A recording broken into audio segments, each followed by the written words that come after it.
Greetings everyone and welcome to my little garden. At long last, this is the announcement trailer the Digimon gaming community has been waiting for.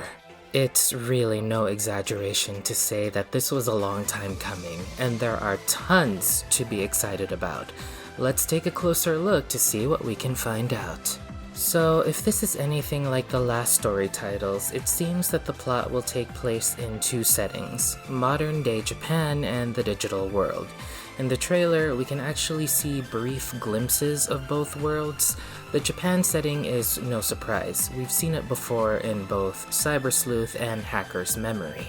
What is exciting to see is the digital world. We didn't get to see much of the digital world in Cyber Sleuth or Hacker's Memory, so it's incredible to see it at a much grander scale.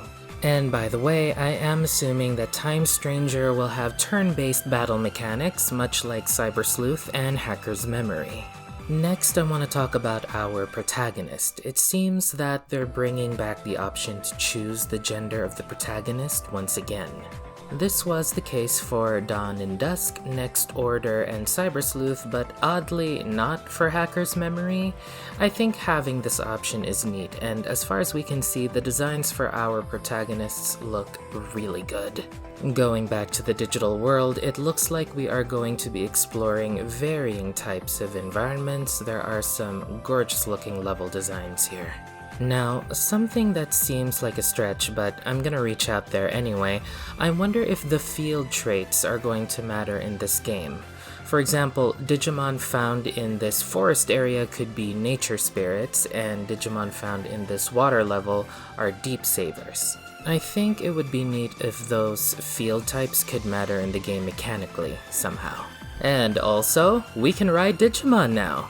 Like, in previous games, it was pretty neat to just see your Digimon run around with you in the overworld, but now we have the option to actually ride them. Here we can see Garurumon is being used as a mount, and here in the water level we can see Waymon being used as a mount, and in this clip here we can see Birdramon being used as a flying mount. So I think this indicates that there will be specific Digimon that will serve to help the player traverse various types of terrain.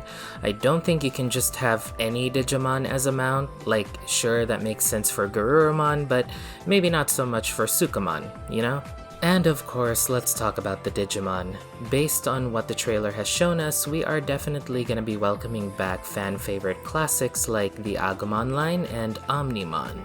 We also saw the return of Taitamon. Now, for those of you who don't know, the plot of this new game will supposedly feature the Olympus 12 as major characters, much like how the Royal Knights were in Cyber Sleuth. So seeing Taitamon make an appearance is very reassuring. We also see Digimon that haven't appeared in Cyber Sleuth appear in this game. Here we see a brief clip of Blimpmon, but even more importantly, we see the appearance of a very little known Digimon, Aegiomon. Much like Taitamon, Aegiomon's appearance here is very reassuring in regards to the Olympus 12. Aegiomon previously appeared as a major character in a mobile game called Digimon Crusaders, aka Digimon Heroes. In that mobile game, the Olympus 12 were also major characters, and Aegiomon has the potential to digivolve into Jupitermon, the leader of the Olympus 12. And lastly, the gameplay. We don't see much of it, but here in this clip we can see that the player can initiate a battle by hitting wild Digimon in the overworld, which then transitions to a battle mode. This is the part of the trailer that made me believe that it will be a turn-based RPG and that it will play similarly to Cyber Sleuth. Thank goodness. Unfortunately, there are still lots that we don't really know. Like how Digivolution is going to work, or if this game will have online PvP. Please let this game have online PvP! Oh, and one last thing, we might already know our starters. Gomamon for Vaccine, Patamon for Data, and Demidevimon for Virus. Oh my goodness, there is just so much to be excited about. I'm looking forward to future announcements. If you want to stay up to date as new information arrives for Time Stranger, please consider subscribing to my channel so you don't miss anything. Thank you so much for watching, and train hard, Tamers.